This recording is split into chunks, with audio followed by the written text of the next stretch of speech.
আপনার গালে কি দীর্ঘদিন ধরে গালের সাইডটায় ছোপ ছোপ লাল লাল দাগ হয়ে আছে?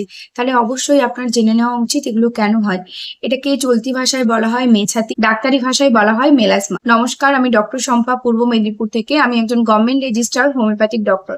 আজকের আলোচনার বিষয় হলো মেলাসমা বা মেছাতির দাগ কেন হয়। মেনলি আমাদের ত্বকে যেই পদার্থটার জন্য আমাদের ত্বকের কালারের চেঞ্জ হয় তা হলো মেলানিন।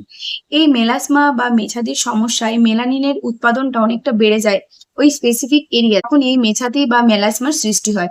এটি মেনলি সূর্যের অতিবেগুনি রশ্মি, হরমোনাল ডিসব্যালেন্স বা কোনো কোনো ঔষধের সাইড ইফেক্ট থেকেও, তার সাথে সাথে বংশগত এবং জিনগত যদি সমস্যা থাকে সেখান থেকেও হতে পারে। এছাড়াও ভুল সাবান বা ফেস ওয়াশ ইউজ করা এবং থাইরয়েডের সমস্যা থাকলেও কিন্তু মেছাতির সমস্যায় আপনি ভুগতে পারেন। একে একে কারণগুলো নিয়ে আলোচনা করছি। সবার প্রথম হলো অতিবেগুনি রশ্মি বা সূর্যালোকের অতিরিক্ত রশ্মির প্রভাবে মেছাতির সমস্যা। আমাদের ত্বক যখন সূর্যের অতিবেগুনি রশ্মি বা অতিরিক্ত তাপের সংস্পর্শে আসে তখন বেশি করে মেলানিন সিক্রেশন করে, তার ফলে কিন্তু এই ছোপ ছোপ কালো কালো দাগ হয়ে যায়। 2 নম্বর হলো হরমোনের প্রভাব।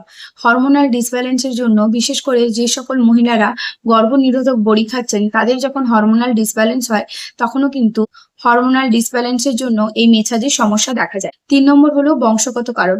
বাবা মা বা ফ্যামিলির অনেকেরই যদি মেছাতির সমস্যা থাকে তাহলেও কিন্তু আপনার হওয়ার সম্ভাবনা অনেকটাই বেড়ে যায়। 4 নম্বর হলো ভুল সাবান বা ফেস ওয়াশ বা ভুল ক্রিম ইউজ করার ফলেও কিন্তু মেলানিন সিক্রেশন খুব বেশি বেড়ে যেতে পারে, তার ফলে কিন্তু মেছাতির সমস্যা দেখা দিতে পারে। তার সাথে সাথে থাইরয়েডের সমস্যা যদি তার যদি ভারসাম্য নষ্ট হয় তাহলেও কিন্তু মেছাতির সমস্যা দেখা যাবে। হোমিওপ্যাথিতে অনেক মেডিসিন রয়েছে যে মেছাতিকে খুব ভালোভাবে সারিয়ে তুলতে পারে, তাই চেষ্টা করবেন একজন ডাক্তারবাবুর পরামর্শ নিয়েই ঔষধ খাওয়ার। সবাই সুস্থ থাকবেন, ভালো থাকবেন। নমস্কার।